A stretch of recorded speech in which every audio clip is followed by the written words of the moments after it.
How does a Bitcoin miner win the Bitcoin reward?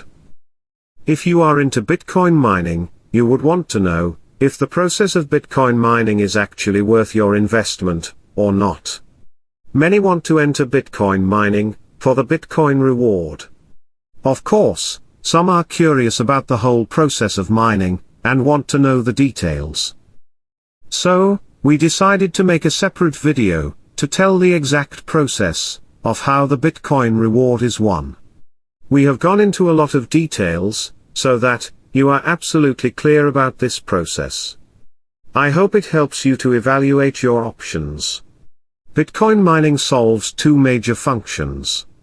First, it validates all the transactions that go into a block, and second, it guesses the hash value for a block of transactions. The guessing part is what wins the Bitcoin rewards, and the fees associated with the transactions. If the guess is correct, then the mining is considered successful, and the miner is rewarded with Bitcoin. The process of guessing the hash value correctly is referred to as proof of work. The question is, how is the guessing game done in Bitcoin mining? Before we get into that, we need to know what are we guessing. The answer is, the miners guess the hash value of the new block that will get added to the blockchain network. Whenever a new block is created, a bunch of transactions are validated and added to the block. The new block will then have a hash, which is a number represented by 256 bits, or 64-character hexadecimal. Irrespective of which format you use, it still denotes the same value. Let's use the 256-bit representation. How does this hash get generated?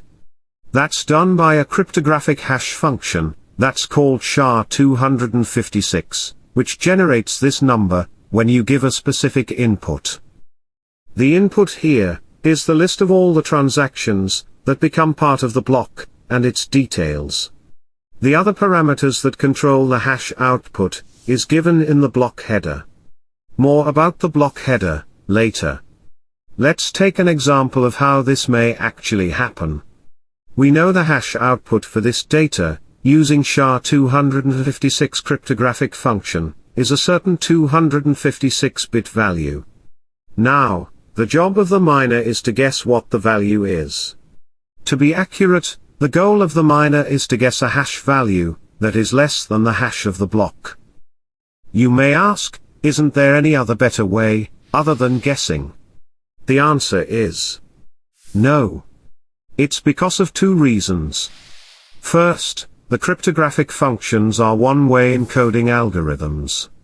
So, if you have an input, you can get an output, which is the hash value, but there's no way to do a reverse encryption, called decryption, to get the input back from the hash value. Let's say the SHA-256 cryptographic function is given as input, shown in the block. And let's say, it produces the hash value, seen here.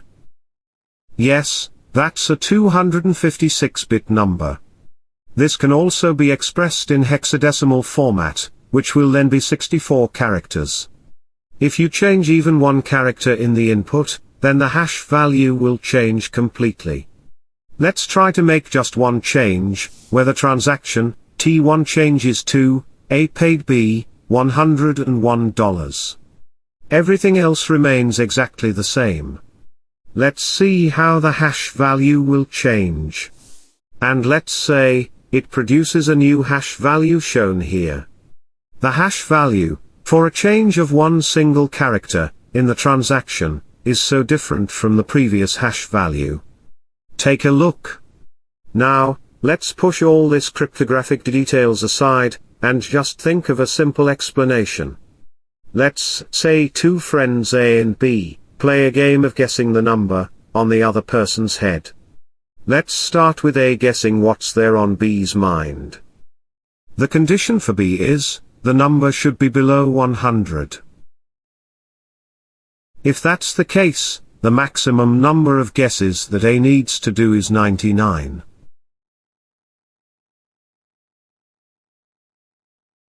What if the condition is relaxed, and B is allowed to guess a number between 1 to 10,000?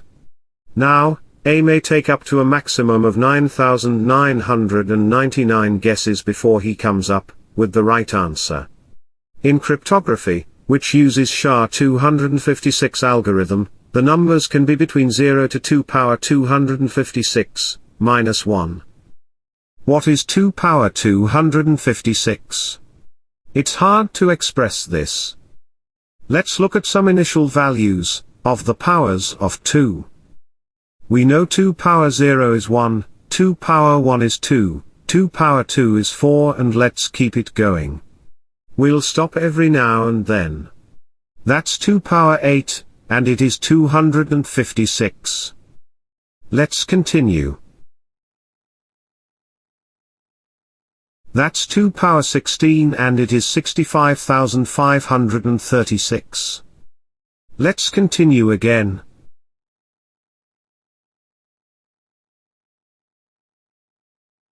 That's 2 power 32, and it is 4,294,967,296. And this time, we'll go a little faster.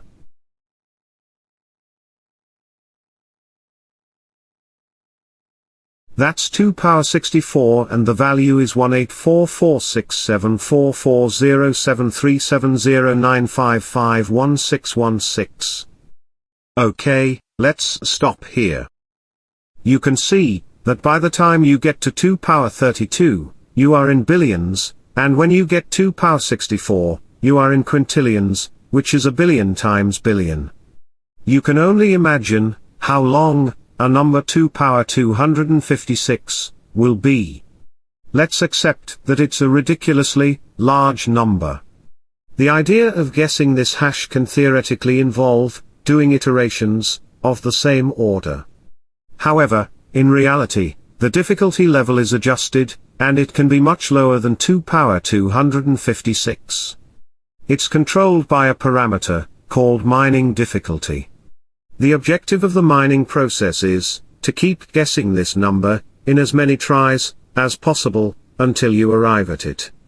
To be technically accurate, the miner tries to guess a number less than the hash value of the block, instead of getting the exact hash value, in order to be considered successful in mining.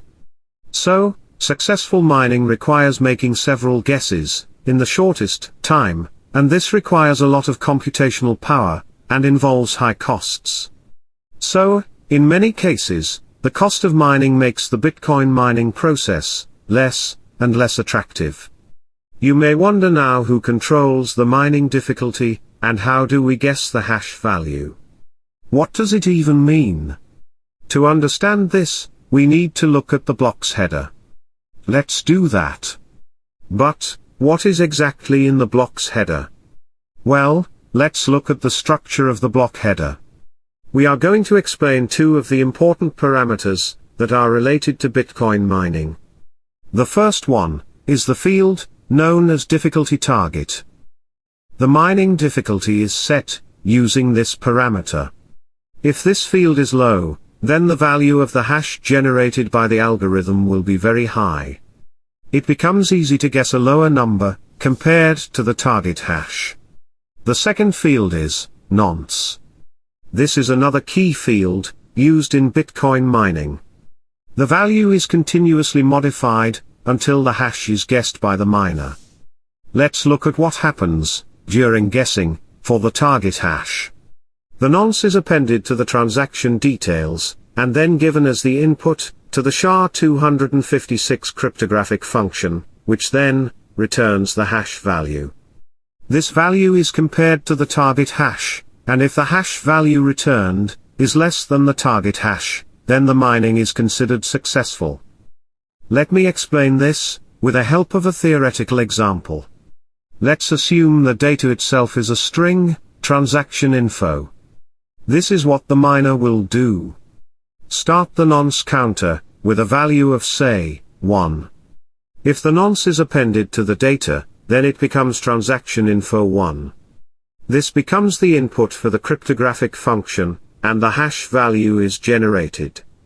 If the generated hash value for the data, transaction info 1, is not less than the target hash, then the miner is unsuccessful.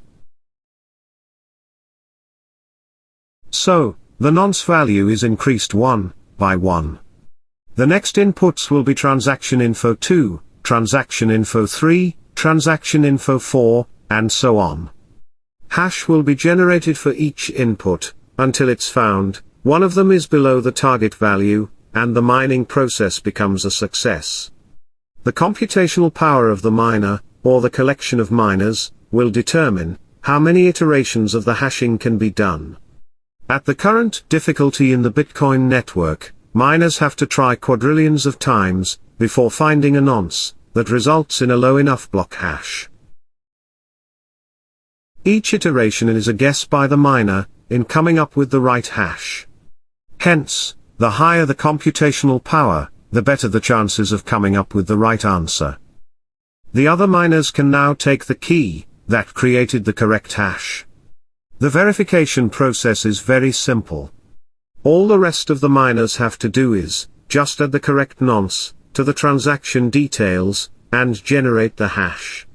In other words, once one of the miners is successful, to verify if it's right or not is extremely simple, and other miners can do it quite easily. And that's what they do.